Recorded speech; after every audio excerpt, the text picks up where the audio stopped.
शहापूर तालुक्यात सलग 9 दिवस सुरू असलेल्या पावसामुळे भातसा नदीला मोठा पूर आलाय। मुंबईला पाणी पुरवठा करणारे प्रमुख भातसा धरण 70% भरलेलं असून धरणाच्या पाणलोट क्षेत्रामध्ये सुरू असलेल्या मुसळधार पावसामुळे नदी सध्या दुतडीवरून वाहू लागली आहे।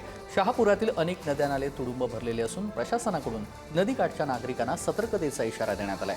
नागरिकांनी पुराच्या पाण्यात जाणं टाळावं असं आवाहन देखील प्रशासनानं केलं।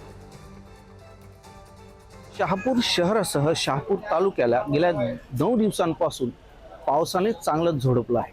आता काही क्षणासाठी पाऊस थांबला जरी असला तरी शहापूर तालुक्यात पावसाचं प्रमाण खूप मोठ्या प्रमाणात असल्यामुळे आपण बघू शकतो, माझ्या मागे आहे भातसा नदी।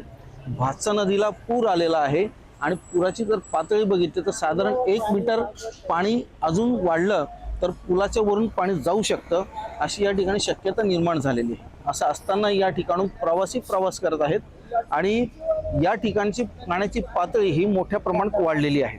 एकंदरीतच गेल्या 9 दिवसांपासून सुरू असलेल्या पावसामुळे शहापूर शहरातील सगळ्याच प्रमुख नद्यांना मोठ्या प्रमाणात पूर आलेला आहे। काही ठिकाणी पूल हे पाण्याखाली गेलेले आहेत। पाण्याखाली गेलेल्या पुलावरनं प्रवासी जीव मुठीत घेऊन प्रवास करताना दिसत आहेत। एकंदरीत जर बघितलं तर शहापूर तालुक्यात सुरू असलेल्या या पावसामुळे मुंबईला पाणी पुरवठा करणाऱ्या प्रमुख 4 धरणांपैकी वैतरणा अर्थातच मोडकसागर आणि तानसा या 2 नद्या ही 2 धरणं 2 दिवसा अगोदरच ओव्हरफ्लो झालेली आहे।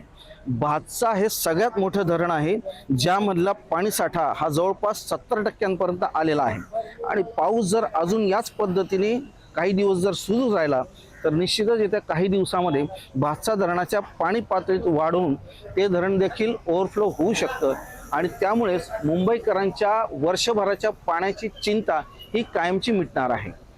उमेश जोशी, उडार न्यूज, शहापूर, ठाणे।